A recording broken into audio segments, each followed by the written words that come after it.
Why is Super Mario Bros. 2 so weird? I mean, it's a great game, but it's definitely nothing like the others in the series. Fans probably already know the story, but stick around, you might just learn something new. Let's check it out. What's up, nerds? I'm Longy Long, the Ghetto Gamer. Welcome to my channel. Every week, I'll scout out some old games for you to help you grow your retro collection without going broke. If that sounds like something you're into, maybe hit that subscribe button so you'll see when I publish new stuff. Super Mario Bros. 2 is one of my favorite NES games. It's also the first one I managed to play all the way to the end. Now, a lot of you probably already know, but it's just a reskin of an earlier game called Doki Doki Panic.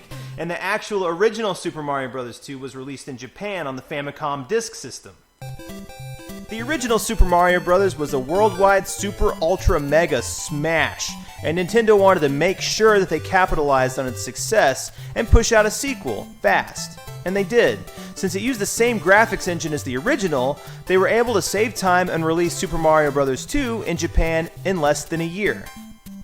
Super Mario Bros. 2, the Japanese Famicom Disk version, looked exactly like its predecessor, but there were some notable changes in the gameplay. A player select screen was introduced, and so was Luigi's signature high jump. But most notoriously, the developers amped up the difficulty to epic proportions. They opened a Pandora's box of nasty tricks, including poison mushrooms, wind, and trick warp zones that take you back to the beginning of the game. Super Mario's masochistic sequel went over fairly well in Japan, but the gaming culture was totally different in North America. American critics panned the game as being really unfair to players. It was a chore. With the video game crash of '83 fresh on their minds, Nintendo was already using extreme caution in their approach to American audiences. They did not want to release a game that would leave American players frustrated and make them rage quit Nintendo altogether. In the end, Nintendo decided it was in their best interest not to release Mario 2 to their Western customers. But Nintendo needed a Mario sequel in North America, so they dug up an old title that had been previously released only in Japan on the Famicom Disk System, Yume Kojo Doki Doki Panic. Doki Doki was one of the Disk System's most popular titles. It was a solid game. It was fun and easy enough even for sissy Americans to play, perfect for a Western audience. Nintendo reskinned Doki Doki, swapped sprites to suit the Mario franchise, and polished some of the sounds, graphics, and the interface to create the sequel we Westerners know and love. Super Mario Bros. 2 came to market in October 1988 and, as predicted, was a massive success, selling over 10 million copies.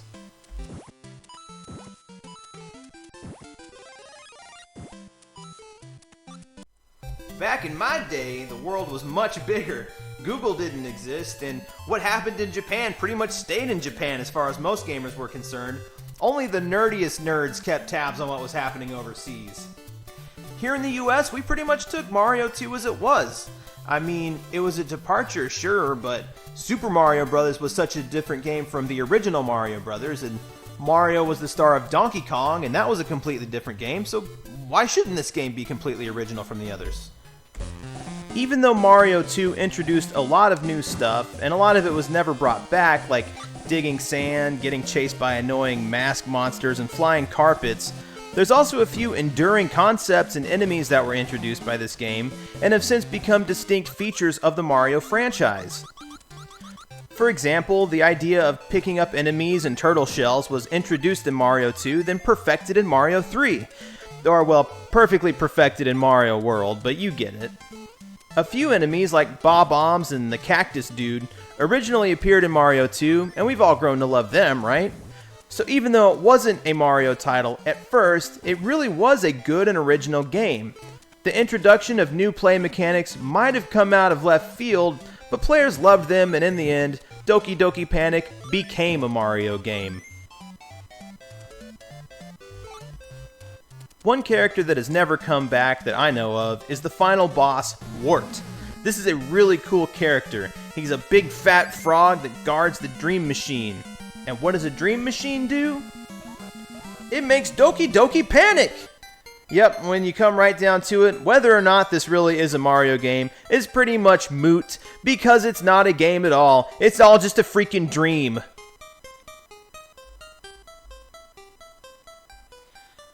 Can I just tell you how legitimately mad I was when I first finished this game?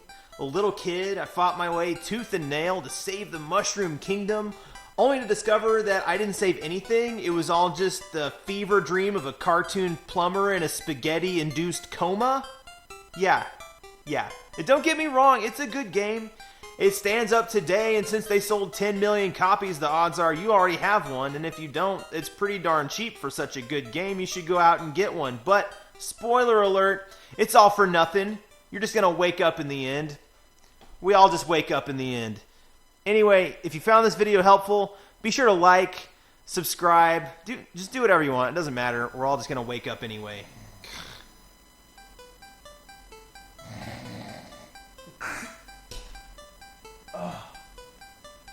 I just had the weirdest dream that I was recording a YouTube video. It was all just a YouTube video.